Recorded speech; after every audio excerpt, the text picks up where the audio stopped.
Hello, my name is Harold and welcome back to my channel. Today we're reading The Adventures of Captain Underpants, the first epic novel by Dav Pilkey. Chapter 4. Mean Old Mr. Crab. Do you see that old guy looking out there in the window up there? That's Mr. Crab, that's the principal.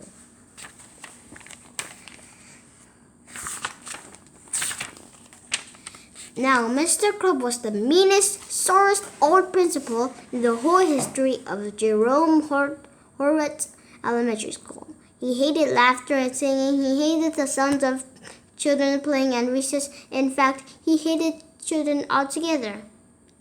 And guess which two children Mr. Crab hated most of all? If you guessed George and Harold, you're right. Mr. Crab hated George and Harold. They hated their pranks and wisecracks. They hated their silly attitudes and their constant giggling. And he especially hated those awful Captain Underpants comic books. I'm gonna get those boys one day, Mr. Crab vowed. One day, very, very soon. Chapter 5. One day, very, very soon. Remember when I said George and Harold silly streak got them into big, big trouble once? Well, this is the story of how that happened. And somehow huge pranks and little blackmail turned their principal into the coolest superhero of all time. It was the day of the big football game between Horwitz knuckleheads and Stainville stinkbugs. The bleachers were filled with fans. The cheerleaders ran onto the field and shook their pom-poms over their heads. A fine black dust drifted out of their pom-poms and settled around them. "Give me a key!" shouted the cheerleaders. "Key!" repeated the fans. "Give me an N!" shouted the cheerleaders. "N!" repeated the fans. "Give me an achoo!" sneezed the cheerleader. Achoo! repeated the fans.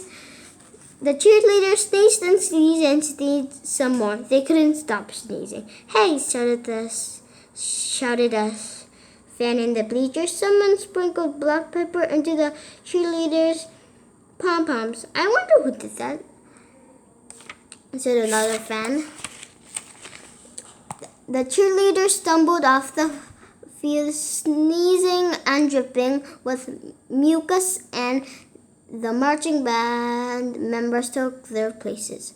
When the first band began to play, steady streams of bubbles blowing out of their instruments. Bubbles were everywhere, up and down the field. The marching band slipped and slid, leaving the thick trail of wet, bubbly foam. "Hey!" shouted the fan in the bleachers. "Someone poured bubble bath into the marching band instruments. I wonder who did that?" asked another fan. Soon the football teams took the field. The knuckleheads kicked the ball. Up went the ball. Higher and higher it went. The ball sailed through the clouds and kept going on till nobody said anymore. "Hey!" shouted a fan in the bleachers. "Somebody filled the game ball with helium. I wonder who did that?" asked another fan. But the missing ball didn't take any difference, because at that moment the knuckleheads were whizzing around the fields, scratching and itching like crazy. "Hey!" shouted the coach. "Somebody replaced our deep heating muscle rub lotion with our Mr. Prankster's extra scratchy itching cream.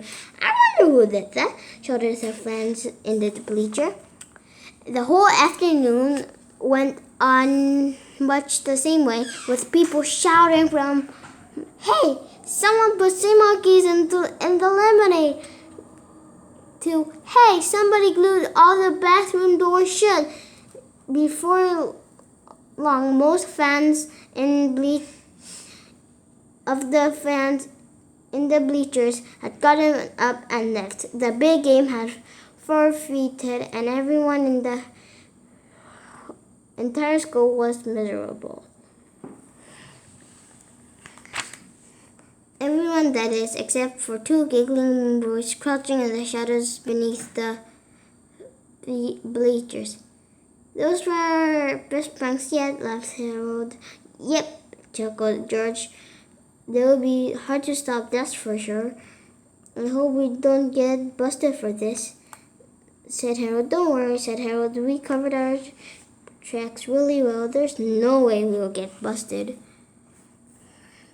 And that is the end of chapter 4 and 5, and see you